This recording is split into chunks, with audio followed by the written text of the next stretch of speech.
Pertanian menjadi salah satu sektor terbesar untuk pergerakan perekonomian di Gunung Kidul. Pertanian tidak terlepas juga dari peran petani dalam menggarap lahan.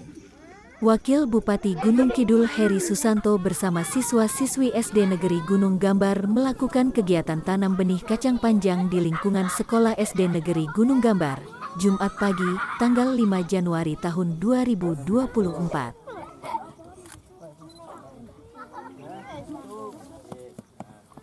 Kacang panjangnya nanti lemu aos nggih bagus hasilnya. Satu saja. Satu saja ini satu. Ya, Pak Heri, tanggapannya dengan pendidikan pertanian di SDN Gunung Gambar ini seperti apa, Pak?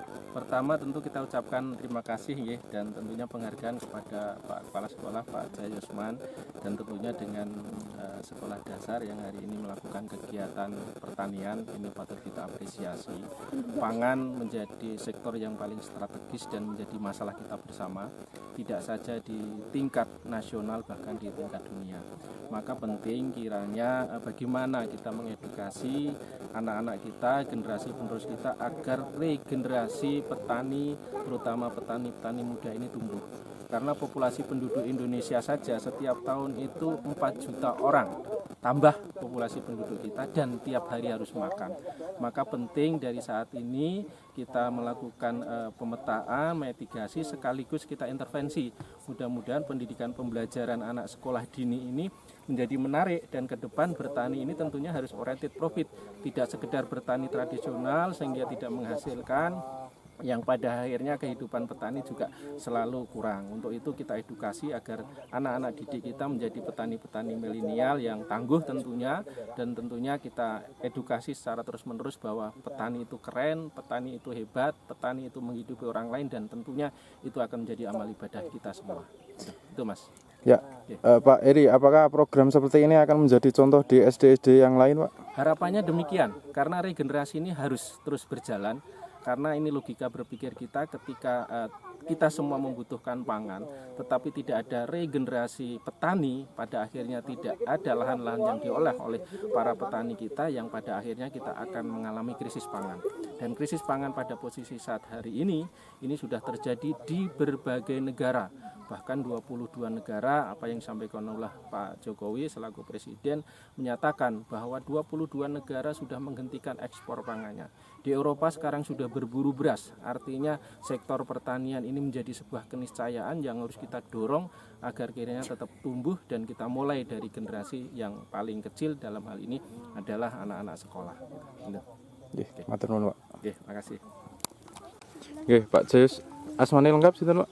Warno Jaya Yusman. Sebagai Kebetulan saya di sini sebagai kepala sekolah di SD Gunung Gambar.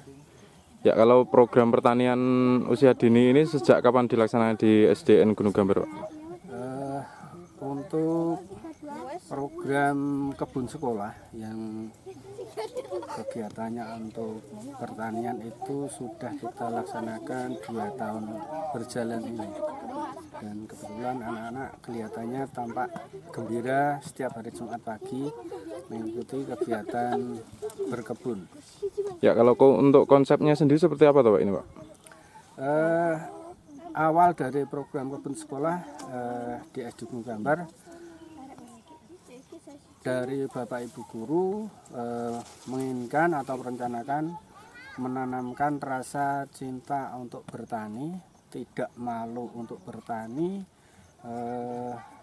senang selalu bergumul dengan tanah, dengan air, dengan pupuk, dengan kotoran hewan.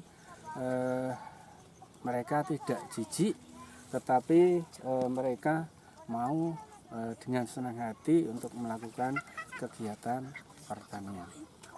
Nah, kalau untuk harapannya ke depan sendiri untuk para siswa seperti apa, Pak? Harapan kami nanti para siswa, anak didik kami, terus terang mereka bisa melanjutkan hidup sebagai, bukan hanya sebagai petani, tetapi mereka paling tidak mereka bisa ikut memikirkan masa depan pertanian mereka.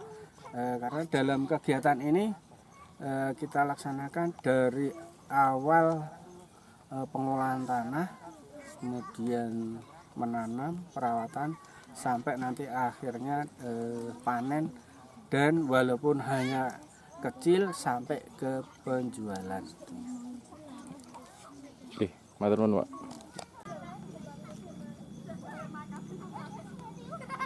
Mengabarkan dari Kabupaten Gunung Kidul, Muhammad Hari Irawan mengabarkan untuk Jogja Berkabar.